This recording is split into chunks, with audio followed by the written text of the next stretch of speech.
Happy New Year, everybody, and welcome to the Sports Wrap. He's George. I'm Ringer. Yeah. And here we are. I still have bloodshot eyes from all the football I watched in the last 4 or 5 days. It was some interesting football. There was some seriously interesting football, and of course, it ended in a horrific accident. But you know, it went on and on and on. I'm kind of glad that somewhere along the line, football has peaked now, and it'll start running downhill a little bit. Easing off a little bit. Easing off a little bit. Just in time to pick up for March Madness. Yeah, just tight. And the start of the baseball season, and Yeah. it never comes down. They've got us addicted, and they keep yanking us back in, the dirty buggers. Well, it does, and it's the addiction, you know, and everybody's talking about. Just we see people get hurt on the field, and they say, "You didn't know that was going to happen?" Yeah, we all knew it was going to happen, but you're going to watch anyway. Yeah, probably. And it's it's a strange thing, sports. It is. Yeah, bread and circus. What can I say? Well, before I forget, I had to bring the dart out to remind myself to make sure I talked about the World Championship, Dart Championship that completed yesterday. Michael Smith comes up with the upset of Michael Van Gerwen, and it was a lot of fun. It was crazy. You know, the 9-darter is the ultimate. Yeah. To make a 9-darter, to take 501 out in 9 darts. In the third set, they both had a chance to do it. The first guy missed by about that much, and then the second guy did it. And the guys on TV absolutely freaked out. And the crowd went. The crowd went absolutely nuts. It was bonkers. It was whatever. You can ask Nikki about it when you see her the next time. I was sitting in the AM studio. I came running out, throwing my arms around. It was awesome. It was good stuff. And so now my dart thing is done for another 11 months, and I can get back to reality. Yeah, let's talk football. Really. Let's talk some football. Let's talk about the Gophers first. We can talk about the Gophers. They get a nice win in the bowl game.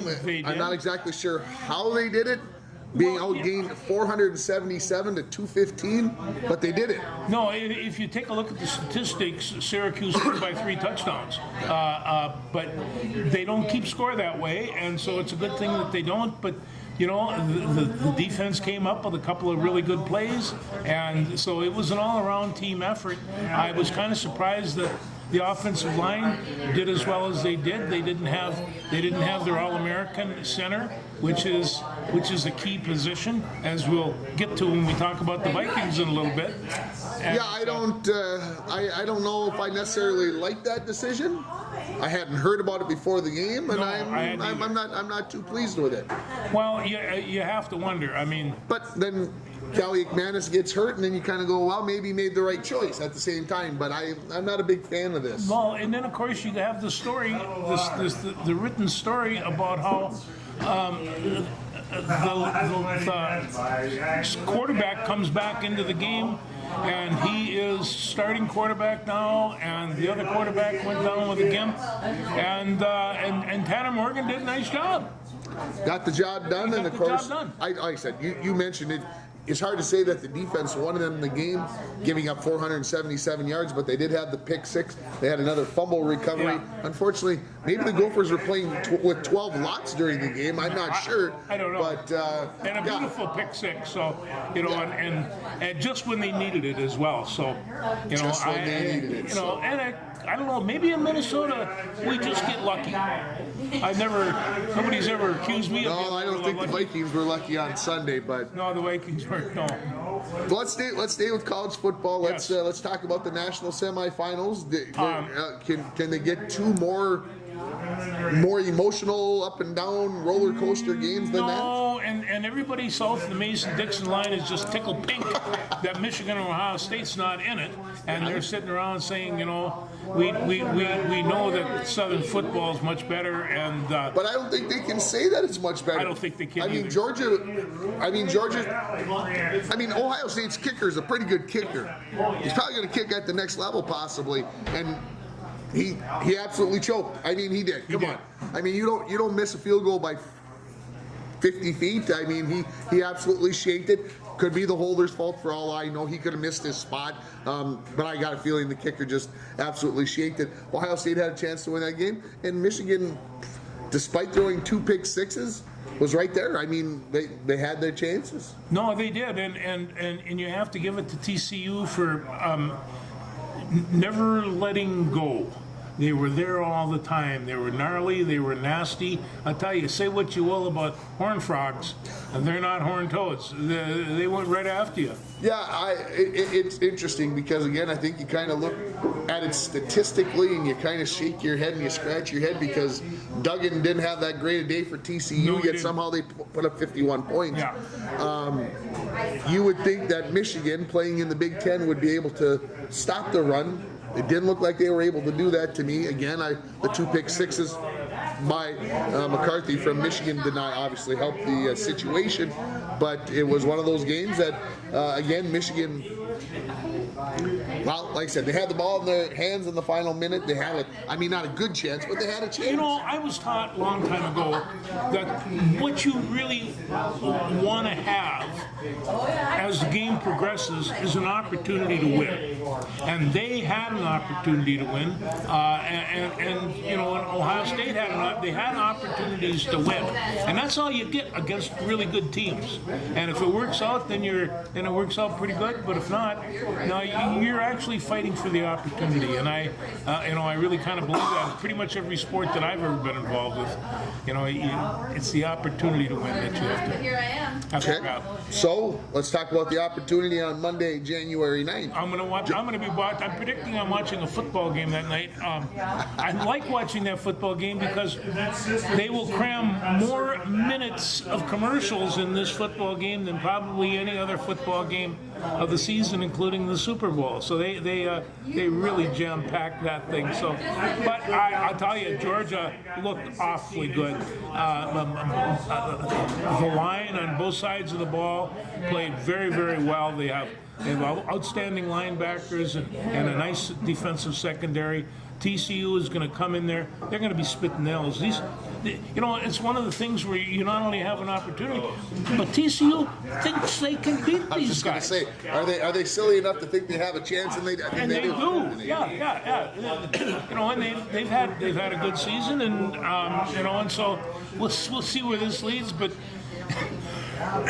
the game that I'm looking forward to is the one the night before with North Dakota State and South Dakota State, and that is kind of the epitome of college football these days to me. It's a Sunday afternoon game at 1 o'clock. At 1 o'clock, yeah. Jackrabbits beat the Bison 23-21 during the regular season. In the Fargo Dome. In the Fargo Dome, so in the Bison home field. So, what's your prediction? I think it's really hard to beat a good team twice.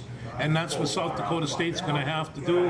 And I think that North Dakota State's going to pick them right up. Except that South Dakota State has just a really fine defense too. It's the part I can't get by because we say offense wins games, defense wins championships, and South Dakota State's got one heck of a defense. We can see that from the past few weeks that North Dakota State really can't throw the ball.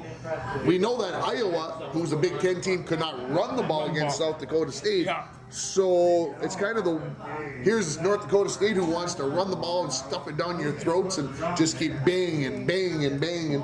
And then you got the South Dakota defense that's saying, well, go ahead, we're going to be here in the fourth Iowa quarter. scored two field goals and a safety and won the game. And it's when you get down to that, you think Iowa couldn't take it to these guys? No, they couldn't. South Dakota was tough. So who are you picking? Oh, I'm going to pick North Dakota State. He's going with the Bison. I'm going to go with the Jackrabbits. Yeah. Number 1 versus number 3. I'm taking the number 1 team. Yeah, I'm going chalk on it. No, that's all right. South Dakota State won it the first time, and I think they win it this second time, and I think they win it by more than a touchdown.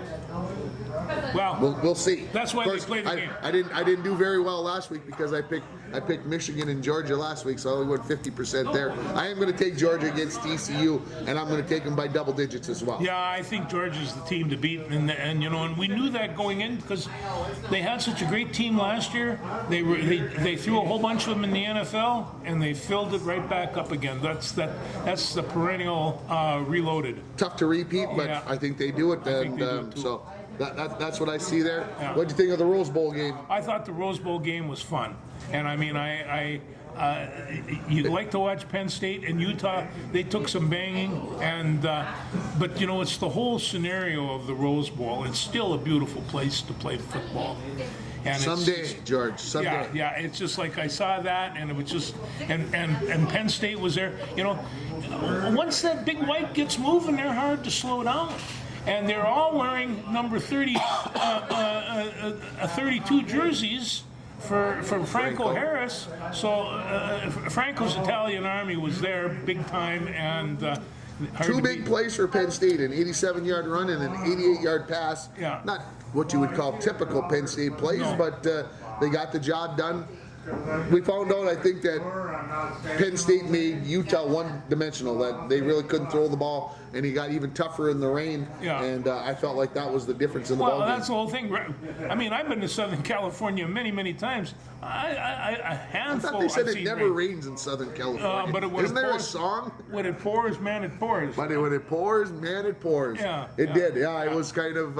I kept watching and going, "It's raining at the Rose Bowl. What? What? This has just got to have the guys and gals, the people in charge, just ticked to no end." Yeah, well, So. you know, what can I say? We watched the Rose Bowl parade in the morning, and I saw people, they had jackets on and rain gear and all kinds of stuff, and I thought, oh, they know something we don't, but that really didn't surprise me. Purdue lost 63-7 63-7. to LSU. Could that have been Minnesota? No, Would I don't. Minnesota lost 63-7? I would hope not. I would hope not, Tim. But you know, Purdue just didn't show up. That game was a little bit skewed. I have to say this. You know, the Bulls, they got a contract. They got a Big Ten team against versus an SEC team. Well, as soon as two Big Ten teams made it into the Final Four, they had the pecking order kind of went downhill a little bit. So LSU probably should have been playing like an Ohio State Yeah. or a Penn State, whoever didn't go to the Rose Bowl. So it probably been a much more competitive game. Purdue got thrown in over their heads. Minnesota would have been in over their heads, I believe, I against think they would LSU too. as well. Yeah. I feel bad for Purdue and the fact that they got thrown into that situation where they, in a game they probably didn't deserve to be, but Well, you know, and Purdue was not that bad a football team. I mean, it's true. you But know, they weren't that great of a football They team. weren't that great of a Probably football not team. worthy of playing on New Year's Day, but No. they did make it to the Big Ten championship game, so you know, and this came up on College Game Day about all the teams that are playing and whether or not 6 of 6 teams should be playing in any kind of a bowl, and it goes on and on and on, and you know, and some people like it and some people don't, but when it all goes down to 12 teams, that's going to change the bowl situation quite a bit. yeah, I still think we're still going to have the same number of bowls. It's just going to be a little different time of the year when they get played. And, Well, the Rose Bowl. we got the State Farm, this Caesars Superdome, we got the Hard Rock Bowl. We've got, I mean, all these bowls. It's incredible. New Orleans. But all these businesses got money, and there's people waiting in line to be the next one. There's businesses waiting in line to say, look, I'd love to throw our name out there. I mean, I watched the Alamo Bowl, and I saw that Alamo commercial like 4 times, and I'm like, okay, Alamo's is sponsoring this bowl. I mean, it might as well. You get your stuff out there. And Well, it's a lot of money, and I watched the Gophers out in New York. They're walking around, they're having a really good time, and you know, and I saw Sorry Martin in front of Katz Delicatessen, which is the best delicatessen in all of Manhattan, and maybe it's in Brooklyn, I don't know, but the whole football team was lined up outside Katz Delicatessen for their pastrami sandwiches, and I'm telling you, those pastrami sandwiches were that high. He just kept on saying, hey, this is a good place. I told you we're standing in line. No.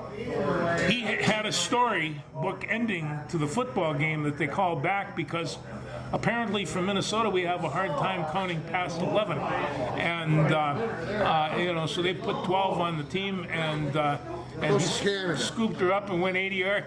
Oh wow! yeah. Anything else, Coach? football-wise that we need No, to college discuss? football, this is going to be, we're coming to the tail end, and then those are the 2 games left, and I'm going to be really looking forward to seeing them because they're going to be football games. But that North Dakota State, South Dakota State, that's going to be a dandy. We're going to have double TVs, George, because the Vikings will be on at the same time. It's a 1 o'clock start for that North Dakota State game, and a noon start for the Vikes in Chicago against the Bears, who will be without your quarterback, Justin Fields. Boy, and the Bears, they really don't have a whole lot going offensively without Mr. Fields, and defensively they're not playing very well either. So, what I really wouldn't like to see is that they get all pumped up, get lucky, get a couple of picks or a pick and a couple of fumbles, and beat the Vikes. I mean, that's a nightmare scenario. Can't happen. Can't happen, everybody. No. Can't happen No. 2 weeks in a row. No. Yeah, it could happen, but the Vikings seem to be on this cycle of playing a stinker and then playing a few good games and then a stinker. And I was watching the game on Sunday against the Packers, and we blocked the punt. And then, if everybody can explain to me, your center breaks his fibula, and on the next play you bring in a guy who's really not a center a whole bunch, and you run right behind him and he gets absolutely destroyed. Now it's almost like it was set up. And also there was a fumble involved. The center is one of the most intricate positions in all the football team, and you have to have somebody who knows what's going on. And right now he's got to come back for another game because the other 2 centers are out. And just Bradbury, just when he was starting to get good, and the other guy, broken leg. I mean, what are you going to do? So it's, I know every team goes through injuries, and we can talk about whatever team, they all have injuries. But when you have your starting center and your starting right tackle out, and they're not gonna be back, period. Gonna be very hard for the Vikes to make a run. I'm not trying to make an excuse. I saw a tweet or a Facebook post, I don't know, probably on both it is, but they said the Vikings are either going to win the Super Bowl or they're going to get blown up by 40 in the first round of the playoffs. That's kind of seems like where we're at right now. Well, I take a look at some of the rest of those teams, and they're not bad. And on top of that, at the beginning of the year, I said that the greatest determiner is what you have on the second string, because they're the ones that are going to be playing at the end of the year, especially that offensive line, and that's exactly what happened. So now we have 2 or 3 guys that we never heard of that really haven't played. I see they picked up a couple of other guys for the practice squad, but right now they're down to a bare minimum. Yeah, it's kind of Really scary. It is. Yeah, you're picking up guys who've been cut from other teams to fill spots. It's not a good situation. All right, Jair Alexander, I have to say, he had his day against Justin Jefferson. He absolutely shut him down. Well, he did, and Jefferson, did he catch a pass? One for 15 yards. 15 One for yards. 15 in the second half. And it's just no. They did shut him down, and at that point in time, Krause or Thalen or any of the rest of them should be wide open. And Hawkinson, I mean, they're starting to go to him. Lots. A lot. Yeah, I don't think Thielen's full speed cannot seem to find his way open. Osborne has to become the number 2 receiver in my mind behind him. And he's capable. He's capable. Yeah. But, it didn't look like I said, with the offensive line, if you've watched this show for the last 3+ years, you know how George and I feel about offensive lines. Yeah. Without one, you're not going anywhere. No. And the Vikings probably aren't going anywhere as much as that. It isn't, like I said, sounds like an excuse. This is not going to happen. And if they pull this off somehow, some way, it's a miracle. Well, you think the 33-point comeback was a miracle? You think catch by Diggs a couple years ago was a miracle? If the Vikings can make it to the Super Bowl with 2 of their starters out, I'll start going to church. I mean, it's. I'm sorry. Yeah. That's a good. That's good right there. So, What else did we see in the NFL last week? Detroit put a big snot bubble on Chicago. They did, and that really comes as no surprise because Detroit's not a half-bad football team. And, they're piecing it together little by little. That offensive line of theirs is actually functioning pretty well. The defense is functioning pretty well. My good friend Aiden Hutchinson, he was a top-ranked draft pick, But he wasn't drafted number 1. No, he took number 2. But they've got a nice young team, and they seem to be on top of it. And I know they've been the doormat for so long that it's nice. It's hard not to vote for them. Yeah, it's just nice. Yeah. 3 teams can make the 7th spot. The Green Bay Packers are in if they beat Detroit. Detroit wins. They need help. They need the Seahawks to lose. So those 3 teams are in. Which one wins? Which one gets in? It's probably going to be the Pack, but that's one we probably don't want to get in. But the Packers looked awfully good the other night. I say the Packers don't find a way. I honestly believe that Detroit is going to win that game, and I don't know what's going to happen with Seattle, but it will be Detroit or Seattle. There's my prediction. No, it would be nice if Detroit. I'd like to see Detroit make it to the playoffs. Plus the fact, who knows? I don't know which one you want the Vikings to play, but I took a look at. Well, it'll be either one because the San Francisco is going to be number 2. We're going to be number 3, so we don't have to worry about the Pack. We got to worry about the New York Giants. Well, then because the 49ers are not going to lose against Arizona. And if the Vikes win, they're 2nd and 3rd. Right now, 49ers would be my pick to go to the Super Bowl. I'd have to probably agree with you. If you put me down today, I have to say who's going to play. It's the 49ers are probably the team that's going to go. Because the Eagles have lost 2 in a row. They have. They lost at home last week to New Orleans, which is a tough pill to swallow. And the scarier part is, if Dallas takes care of business and Philadelphia loses, Dallas is the number 1 seed. Who picked Dallas to go to the Super Bowl? You did. What? Hate to keep bringing that up because I hate the Cowboys horribly. America's team. Eli said, "How come you don't like the Cowboys?" I said, "Because they're America's team and everybody's supposed to like them, and I don't." I said, "I refuse to do that." I said, "It would be them, the Steelers, and the Packers are all like in the bottom 3 slots. It depends upon." Well, and they got that because basically because they had Roger Staubach, who was the All-American boy. And he just wasn't an All-American. He was that. Heisman Trophy, he was that. But he was a naval officer, and did he look good in that white uniform? And I tell you guys, you don't get any more American than Roger Staubach. Yeah. And so they were America's team. They were on TV all the time when that was besides the Vikings game. That's who you usually got to see, and they were winning. I did like Dandy Don Meredith, though. He had a great sense of humor, and there would be, there would be no Terry Bradshaw right now without Dandy Don Meredith. He'd turn out the lights, the party's over. He could sing, he could perform, he could dance, and he was a pretty good quarterback. Yep, that's right. Let's see what else.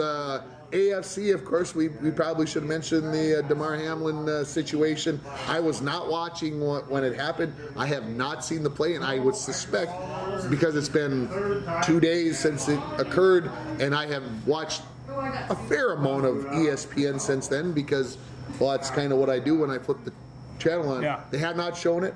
I don't suspect we're going to see it, and that's just fine with me, folks. I'm not...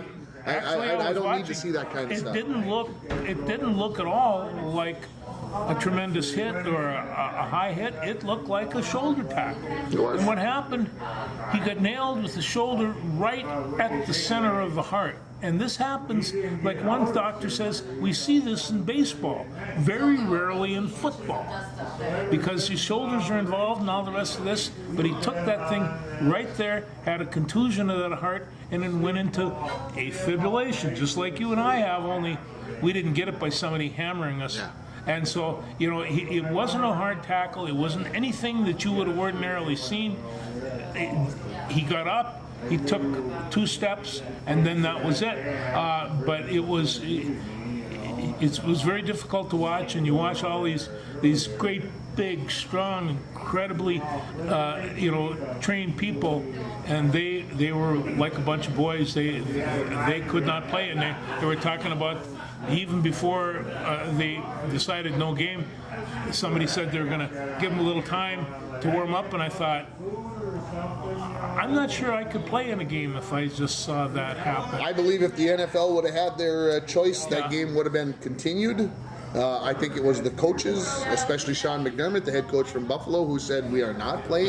Yeah, and the And team basically, players didn't want to play. the NFL is scrambling, trying to cover their tracks. You know that Joe Buck got told. Joe Buck didn't just come up and say, "Well, they're going to resume this game 5 minutes." Somebody had to tell them that. Somebody told them that, and that was that came from a truck, and that came from somebody in the NFL that game was going to continue. Yeah.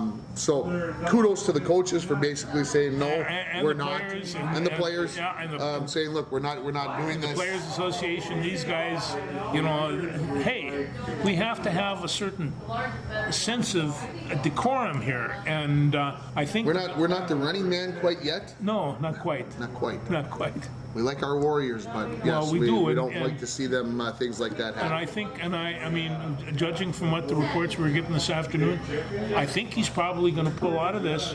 Whether or not he'll ever play again, it's hard to say. But this Well, is somebody posted out that Chris Pronger, who played with the Anaheim Ducks back in the 90s, took a puck right there, and same thing happened to him. That exactly happened to Hamlin, and went on to play 12 more seasons. Yeah. So is it possible? Absolutely, for him to come back and play. Do you want to? That's another story. I don't know. I don't know. I hope I'm never in that situation, but man, that would be hard to walk back out of the field. They were even talking on ESPN today that for Buffalo to go back to Cincinnati and have to start that game back up again if it ever gets played, very difficult. no, I don't think if they want to give them each a draw, but I'm not sure that football game should be played. And They were arguing on ESPN this morning that the playoffs, they got the bye week with the Super Bowl, between the championship games and the Super Bowl. They should just move everything back a week, give everybody a week off that makes the playoffs, and play that game that weekend all by itself. My belief, NFL does not want that. They want to have that 2 weeks in between. They've got the Pro Bowl that's on that off week. Yeah. They don't want to mess that up, but they may not have a choice, because is it fair to Buffalo and to Cincinnati that they don't have a chance to have a home No. seed? Is it fair to just give it to Kansas City? Buffalo's got some decisions to be made. It's a difficult decision, and yeah, it just, hey, like I said, I think postponing the game was the right thing. I'm kind of surprised that they didn't move and make them play like, well, it's today's Wednesday, like on a Friday, and then move their Sunday games to like Tuesday, and then have them play like on Sunday or Monday of the playoffs. I thought that's what was going to happen, but I think, like I said, I think the players and the coaches kind of dug their heels in and said, look, we're not playing that game right now. It's too fresh. So we'll see what happens. yeah, it's kind of an anomaly, and because this is so rare. I mean, I've seen an awful lot of hits. I've seen broken ribs, broken legs. I've never seen anything like this, and neither has anybody else. And so I'll tell you how weird it is. Mike Rand on tomorrow is going to have a cardiologist on a sports show.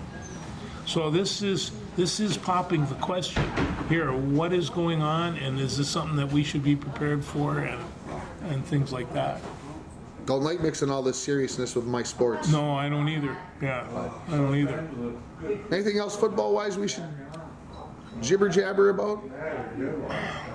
I can't think of anything. After next week, we'll have the mad rush to playoffs, and Then we'll have our 2 national championships. we'll have our 2 national championships. I want to talk a little hockey, and I want to talk local first, if I might. Yeah. Today is January 4th. January 13th, it is the 75th year of Bronco hockey, and they are having a celebration. Many former Broncos have been asked to be in attendance, and so the Broncos are playing St. Paul Johnson on Friday the 13th. Oh, that's a traditional rivalry. And that's an interesting game. And before that game, they are going to be having some festivities. So if you would like to put that onto your calendar and come out and see some of these folks, I know they talked about having some autographs signed and such and so forth and so on. So if it's something that you'd like to come out and see some of these former Broncos, I'm excited. I have no idea who's going to be there. I'm not privy, and I maybe I should go dig a little bit, but it's something that is going to be kind of exciting. So for those of us that are in the Falls or are alumni of Broncos, might be something that you want to look at. I know we'll have it on your live event, the ceremony on ice ceremony that's going to be going on. So if you're unable to make it, it'll be on TV. And the next night they're having a gathering at the Border Bar. Was not aware of that. So there you go. Yeah. So, Always something to look forward to. yeah. Let's talk about the Wild. Let's talk about the Wild. They're wild. They got a nice win in St. Louis. Their nemesis, their kryptonite, their whatever you want to describe it as. Nice 5-2 win. Well, it was a nice 5-2 win, and like you say, it doesn't happen that often. And I think, the Wild, for years and years and years, St. Louis was a hard team to beat. That was the real rivalry, and they go down there and they get waxed and win a game or two. This team is so young and so replaced. They don't know any of that stuff. They think they should just go down to St. Louis and beat them up. And I think they're ticked out because they lost to them in the playoffs. and they should be. They should be. And they should be. Yeah. So they get the Tampa Bay Lightning tonight, who, of course, is the name. They won 2 out of the last 3 Stanley Cups. They just seem to, as they talk about, keep reloading the gun and doing what they need to do. And I had an interesting factoid on the radio this morning. The Lightning have not won in St. Paul since 2011. Oh, you're kidding. 2011? The Wild have won 9 in a row in this series. And, of course, with COVID, and they didn't always get to play those games at the X, but the Wild have won 9 straight. So I'd like to see them make it to 10. Yeah, that would be nice. That would be nice. Yeah. How about your Timberwolves picking up a win over the top team in the Western Conference? Was that a little bit of a shocker? It was a little bit of shocker, and they not only won, they won. And kind of, took it to them. Now, tonight's game with Portland, this is a big one.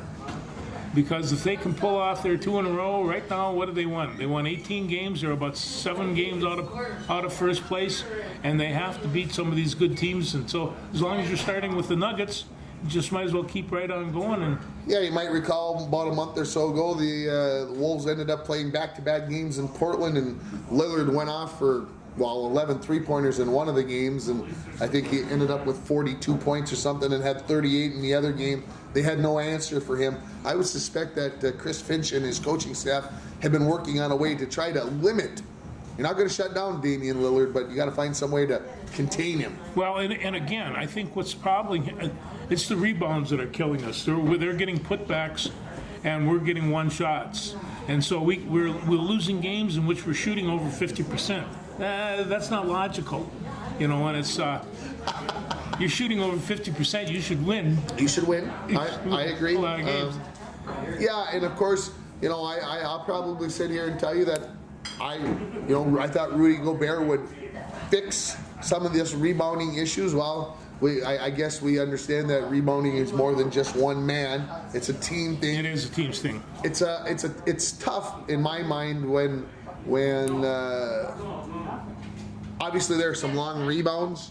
And this is what Memphis did to us last year. They throw up a 3 from 25 feet away. The rebound would come out about 18 feet, and the Wild would be like, or the Wolves would be like, that ball can come back that far? What? The longer the shot, the longer the rebound. You mean I could have gotten to that? Yeah, it just still seems to be an issue. And to me, it comes back a little bit to the coaches. You've got playing time, you've got contracts. Some of these guys need to understand that there's more to basketball than just scoring, rebounding the basketball. And these guys are shooting from so far away, you figure, do I have to box these guys out? Yeah, you do, because that ball's going to come flying right out of there. So, yeah, you really kind of have to put a hip on them. And that's at 30, 35 feet. It's I never would have done it. It would seem, why would you, they're not going to, yeah, well, but it does happen. These guards are so fast, and they have such great leaping ability there. Some of the rebounds that guards are getting these days, 8 and 10 rebounds a game, unheard of. Some of the shooting is that bad. Yeah. Donovan Mitchell, 71 points the other night. Isn't that something? And then, miraculously, the NBA showed up the next morning for the random drug testing. Donovan Mitchell was unpleased about the coincidence that the NBA showed up the next morning after he goes off for 71. Are you saying there are, insinuating something? I believe that the NBA may have been insinuating something. Maybe it was a coincidence. Maybe. But isn't it interesting that all of a sudden they showed up? If I could have hit 71 points, I'd have taken a drug. So, anyway, 71 points. Of course, Giannis Antetokounmpo goes off for 55 last night. So we're seeing some Unbelievable scoring. unbelievable scoring, and I don't know if that's a good thing or a bad thing. Of course, in your time when Wilt was scoring 100 and Elgin was scoring 45s and 50s and everything else, nobody said, well, they must be on drugs. No, but I remember when Chamberlain got his 100 points, it was like Vermont or New Hampshire or some little gym. Hershey, Pennsylvania. Hershey, was that what, 3,000 people, or very few people even watched it? And the next day you just looked and your mouth just dropped.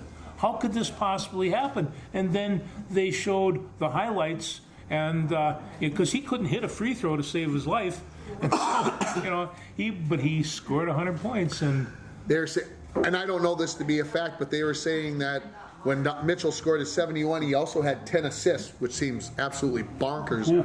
But that means he had a hand in 99 of the points that Cleveland scored, and they were saying that that's second only to Chamberlain's 100-point night. So does that mean that Chamberlain had no assists that night? That he had 100 points and had no assists? I don't know. But they were saying that it's the second most points ever that one player's been involved in. And one of the reasons that, Chamberlain always said, can you do this all the time? No, because he was such a great passer.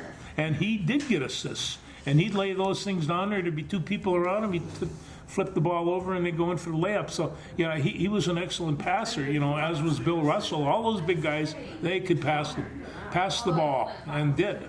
Part of the game. Yep, so had that, and like I said, the numbers continue to roll there. Did you watch the Gopher basketball game last night? I watched every minute of it. 63-60 loss to the 14th ranked Badgers. I was going to say something worse than that, but I held my tongue. See, you're learning. I'm getting better. Anyway, some kid might be seeing the show. Anyway, I'm listening. I got done with my basketball game on the radio last night. I jumped in the car and I immediately went searching for the game and expecting the worst, because my prediction was they were going to lose by at least 20 points, but it could have been more like 30. And I turned it on and they were down like 7 with like 15 minutes left. And I'm like, oh, nice that they're hanging in there. This is going to go away. And pretty soon it's down to 3 and they're hanging in there, but they just could not get over the hump. They really could. They kept throwing the ball away for no good reason. No, and we have to have, it's nice to have a pure shooter. And right now, we really don't have a pure shooter in that team. But Battle and Garcia both played really good basketball. And I don't think that you can count on, having them carry the load every time.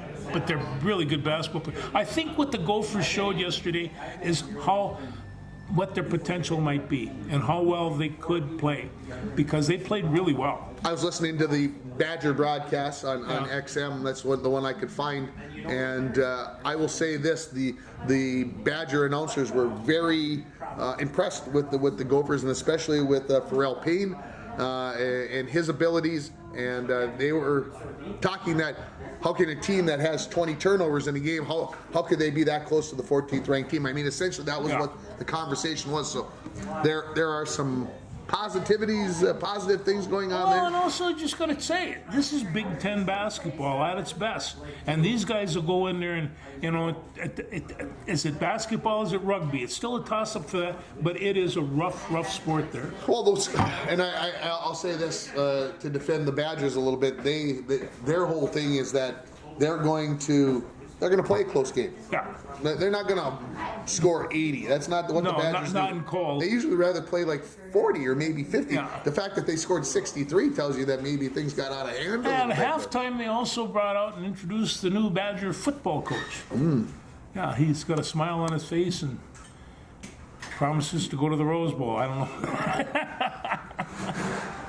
It's a good possibility with him in the ranks that could happen. That could happen. It could very well happen, unfortunately. But that's what it's all about, right? Hey, I'm telling you, you got to say what you will about those Badgers. the crew is pumped. You take a look around that gym, these are all cheeseheads. I mean, every one of them, and they are wild. It's just, it's an amazing place to watch sports. I always like Madison, not, like that. I understand. Yeah. Mad Tom. Yeah. You didn't get to watch your wrestling yesterday. I didn't watch wrestling yesterday, no. And it's Mother Nature. She does not want you to watch this wrestling. no. And I got a call from the assistant principal, and she said, "I'll bet you're not coming tomorrow." And I says, "No, actually, I had planned on it because the way I took a look at the map, between here and there, Myself. it was good." And then you got Virginia and Hibbing coming, so they'll be fine. But no, as soon as they canceled school yesterday and kicked them all out and canceled their activities, but I knew it was going to because St. Cloud canceled school the day before. They really got hammered down there, 35-mile-an-hour winds, and that's tough to put up with. So I'm glad I didn't go, but I hope they reschedule it because it would be a good triangle. Well, I would assume that. Excuse me, everybody. You can tell that I'm a little sick this week, as I worked through this. But I will say this: we'll hopefully get to watch some wrestling on the 14th. Oh yeah, I think we will. Yeah. Oh, I know we will. We'll take care of that scratch. Yeah, I can. Then I I can watch some wrestling, and then at 1 o'clock I can go watch a little hockey. You're gonna go watch a little hockey. The grandsons are playing. Grandpa, are you gonna come watch me play? No, I'd much rather watch wrestling, but. He does have that hockey thing in his blood now. He can't get it out of there, folks. It's crept in. What else do we got to discuss this week? I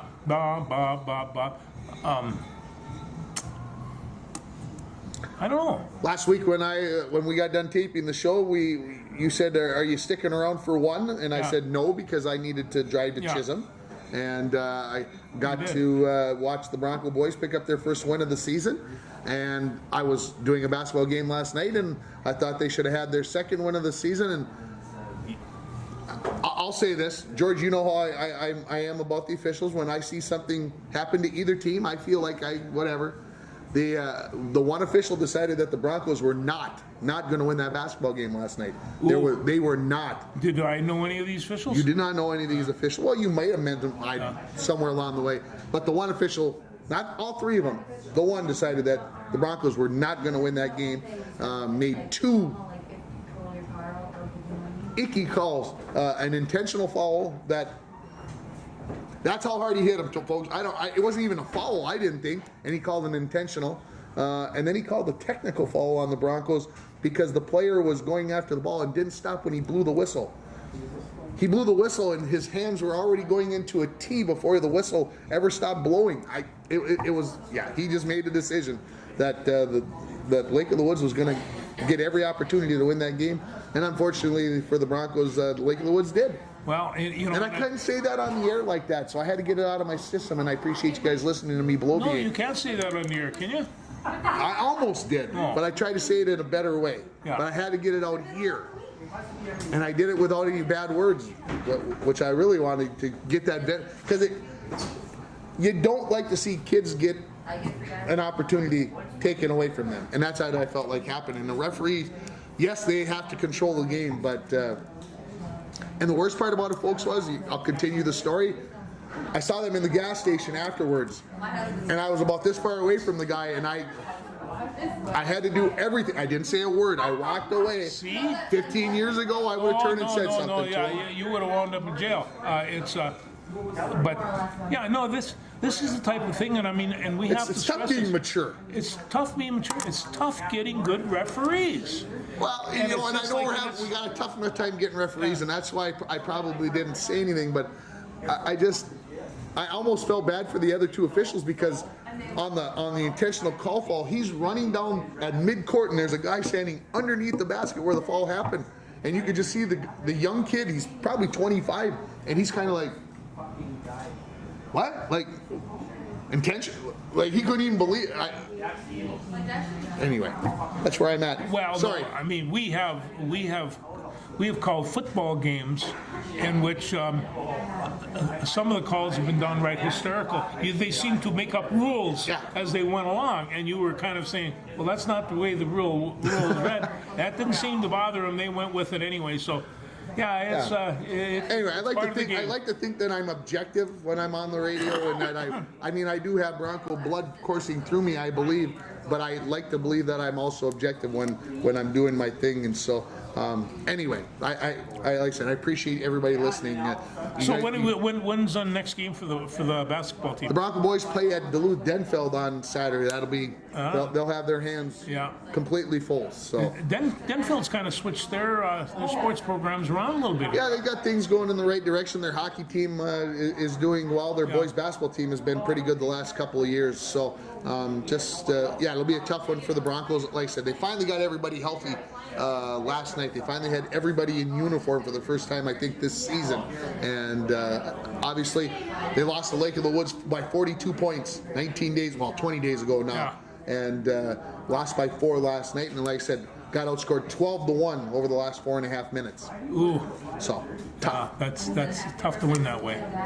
Anyway. How about the girls? Where are they at? Girls basketball team's been off now since before Christmas. They play Hibbing tomorrow.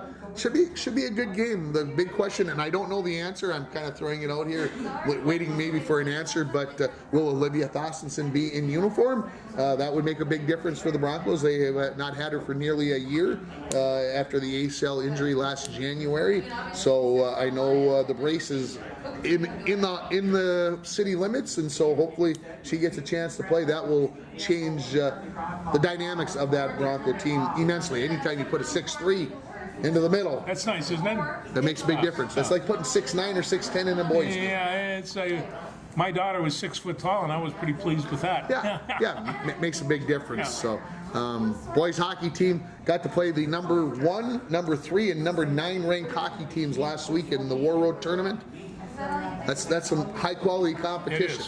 And I got to watch a little bit of number 1 War Road versus number 3 Orono after the Broncos lost to number 9 Providence Academy, and highly skilled.